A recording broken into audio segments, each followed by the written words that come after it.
Cricketer Shakib Al Hasan ও তার স্ত্রী উম্মে আহমেদ শিশিরের ব্যাংক হিসাব তলব করেছে বাংলাদেশ ফাইন্যান্সিয়াল ইন্টেলিজেন্স ইউনিট।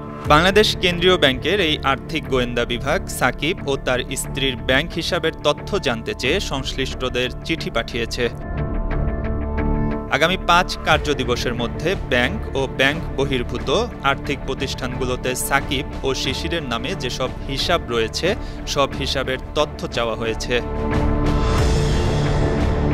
তাদের দুজনের কোনো কোম্পানি বা সংগঠনের নামে থাকা সঞ্চয়ী হিসাব, চলতি হিসাব, ফিক্সড ডিপোজিট ও ডিপোজিট প্লাস স্কিম হিসাবের তথ্যও জানতে চেয়েছে কেন্দ্রীয় ব্যাংকের এই ইউনিট।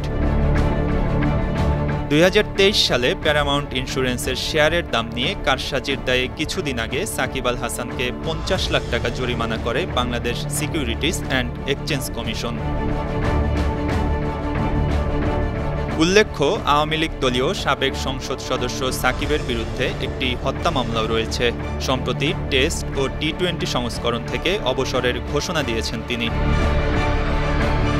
Sports desk, ৫২ TV.